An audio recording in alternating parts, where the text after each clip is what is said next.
내가 당신에게서 세례를 받아야 할 터인데 당신이 내게로 오시나이까? 이제 허락하라. 우리가 이와 같이 하여 모든 의를 이루는 것이 합당하니라. 과연 이 세례 요한의 예수님에게 한 세례는 죄의 전가일까요?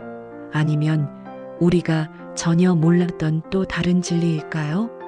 안녕하세요, 사랑하는 여러분. 오늘 나눌 이야기는 우리가 너무 익숙하게 알고 있다고 생각했던 예수님의 세례를 다시 보게 만드는 질문입니다. 많은 분들이 예수님의 세례를 죄의 전가로 배워왔을 것입니다. 하지만 정말 그럴까요? 세례 요한은 외쳤습니다. 회개하라, 천국이 가까이 왔다. 이 세례의 핵심은 죄가 옮겨졌다는 선언이 아니라 죄인임을 자각하라는 부르심이었습니다. 그렇다면 질문이 하나 생깁니다. 죄의 전가가 반드시 필요하다면 그 전가는 과연 어디에서 일어났는가? 많은 해석에서 이 질문을 해결하기 위해 세례와 세상 죄를 지고 가는 어린 양이라는 선언을 하나로 묶어 마치 세례 요한의 예수님 물세례 자체가 죄를 전가하는 사건인 것처럼 설명하려 합니다. 그러나 성경을 다시 펼쳐보십시오. 세상 죄를 지고 가는 어린 양이라는 말은 전가의 선언이지 전가의 실행을 설명한 말이 아닙니다. 그 선언은 예수님의 전체 사역의 방향을 밝힌 것이지 이 착오는 매우 분명한 이유에서 생깁니다. 전가는 반드시 필요하다는 사실은 알지만 그 전가가 실제로 어디에서 어떤 방식으로 일어났는지를 설명하지 못했기 때문입니다. 그래서 선언과 사건을 섞어버린 것입니다. 그 자리에서 어떤 형식의 전가가 이루어졌다는 뜻이 아닙니다. 이제 결정적인 단서를 보겠습니다. 세례에는 안수가 없습니다. 구약에서 죄의 전가는 언제나 분명했습니다.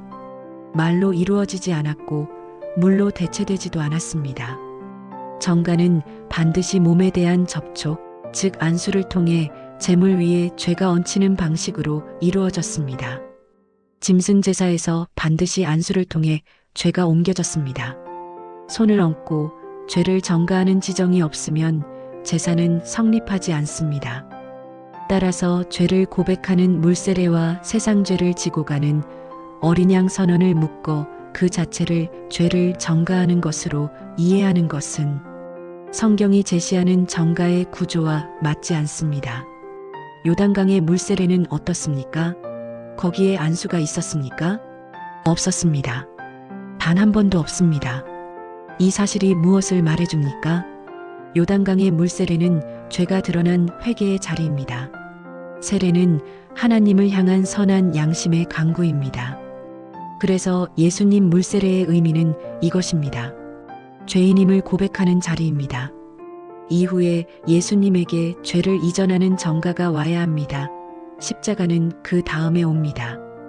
전가된 죄가 실제로 집행되는 자리, 십자가, 바로 그곳에서 모든 것이 완성됩니다. 예수님께서 요단강에 들어가신 그 순간을 떠올려 보십시오.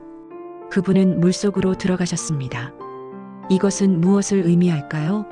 바로 나는 죄인입니다라는 고백입니다. 왜냐하면 유대인들에게 물은 단순한 씻음이 아니라 노아의 홍수처럼 죄를 심판하던 물이었습니다.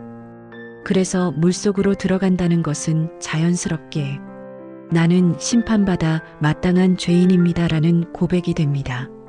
물론 예수님은 죄가 없으신 분이십니다. 하지만 그분은 우리의 대표로 우리 백성의 한 사람으로 그 자리에 서신 겁니다. 그리고 물에서 올라오실 때 놀라운 일이 일어났습니다. 성령이 비둘기같이 내려오셨죠. 이것은 무엇입니까? 바로 기름 부음입니다. 왕으로서의 선포입니다. 다니엘서에 예언된 그 기름 부음 받은 자, 바로 그 왕이 이 순간 세상에 드러난 것입니다. 그렇다면 예수님은 어떤 왕이십니까? 세상의 왕들처럼 화려한 궁전에 앉으신 왕이 아닙니다. 죄를 고백하는 백성들의 왕이십니다. 회개하는 자들의 왕이십니다. 그래서 예수님의 공생애는 어떻게 시작됩니까? 내가 병든 자입니다.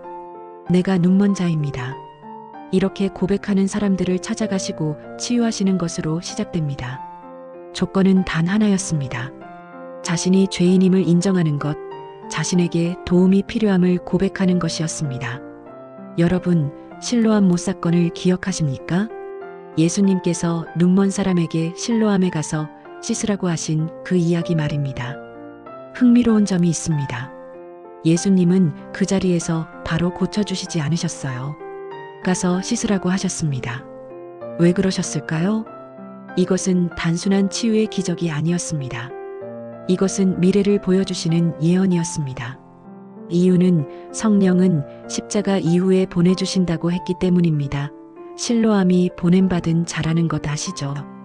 예수님은 다니엘서의 예언대로 3년 반의 공생애를 마치실 것입니다. 그리고 스데반의 순교 이후 교회 시대가 본격적으로 열립니다. 교회 시대는 사도들의 말씀으로 기초가 되고 성경이 완성됨으로 시작됩니다. 실로암에 가서 씻으라는 말씀은 무엇입니까? 예수님께서 말씀하고 계신 겁니다. 나는 지금 육신으로 제물로 와 있지만 십자가 이후 앞으로 완성될 성경 말씀으로 내가 보내주는 성령 안에서 너희 눈을 뜨게 하겠다. 그렇습니다. 예수님은 육신의 병만을 고치기 위해 오신 것이 아닙니다. 그분의 행하신 치유는 말씀으로 이루어질 영적 구속과 장차 주어질 영원한 몸을 보여주기 위한 표징이었습니다. 그래서 그 자리에 서 계셨던 것입니다. 지금 육신으로 행하시는 치유는 그림자입니다. 진짜 치유는 십자가 이후 성령 안에서 말씀으로 영원히 이루어질 치유입니다. 그렇다면 자연스럽게 이런 질문이 생깁니다. 우리의 세례는 무엇입니까? 예수님 부활 이후 세례입니다. 베드로전서는 이렇게 말합니다. 세례는 구원의 표이며 선한 양심으로 하나님께 드리는 간구라고요. 여기서 한 가지 분명히 해야 할 점이 있습니다. 이것은 우리가 선한 행위로 무언가를 한다는 뜻이 아닙니다. 하나님 앞에서 진정으로 선한 행위는 무엇입니까? 바로 나는 죄인입니다라고 고백하는 것입니다. 바로 회개입니다. 물에 들어가시는 예수님의 모습을 보고 내가 죄인이구나라고 고백하게 하시는 것. 이것이 오늘 우리에게 적용되는 세례이며 왕 같은 제사장으로 부름받는 자리입니다. 그러나 여기서 끝이 아닙니다. 물세례는 죄를 드러내는 자리일 뿐 죄를 끝내는 자리는 아닙니다. 그렇다면 성령 세례는 무엇입니까? 성령 세례란 물세례로 죄를 고백한 자가 십자가에서 받는 피의 세례까지 포함한 세례, 곧 물세례와 피세례가 함께 완성된 세례를 말합니다. 사랑하는 여러분, 예수님의 세례에서 시작된 이 여정은 어디서 완성됩니까? 바로 십자가입니다. 십자가에서 흘리신 피, 그 피의 세례를 통해 우리는 진정으로 깨끗함을 받습니다. 하나님 나라는 누가 들어갑니까? 의로운 자가 아닙니다. 죄인으로 고백한 자입니다. 그런데 여기서 중요한 것이 있습니다. 지금 이 세대에서 죄인입니다 라는 고백은 어디서 나옵니까? 말씀을 보고 자신이 죄인임을 깨닫는 데서 나옵니다. 말씀은 우리에게 죄를 깨닫게 합니다. 그러나 이 깨달음조차도 예수님으로부터 시작됩니다. 말씀이 예수님이시며 요단강에서 예수님께서 먼저 물에 들어가심으로 죄의 자각도 회개도 예수님으로 시작된다는 것을 보여주신 것입니다. 그리고 공생의 시작 전에 이 세례 사건이 없었다면 어떻게 되었을까요? 예수님 앞에 병자들이 나아오지 않았을 것입니다. 이 세례가 모든 것의 시작이었습니다. 예수님의 세례는 이 모든 진리를 우리에게 보여주는 아름다운 그림이었습니다. 오늘 우리가 본 것은 세례 요한이 외쳤던 회개하라, 천국이 가까이 왔느니라는 말씀이 성취되는 순간이었습니다.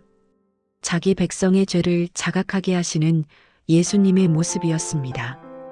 이 세례를 받으시기 전 예수님은 이렇게 말씀하셨습니다.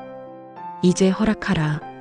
우리가 이와 같이 하여 모든 의를 이루는 것이 합당하니라. 이 의는 무엇입니까? 예수님께서 말씀하셨죠. 의에 대하여는 아버지께 가는 것이라고 아버지께 가는 것은 언제입니까? 자기가 할 일을 다 했을 때 가는 것입니다. 그 일은 무엇입니까? 나의 백성에게 죄를 알게 하고 십자가로 씻는 일입니다. 이 의로운 일의 시작을 하자. 예수님께서 이렇게 말씀하고 계신 겁니다.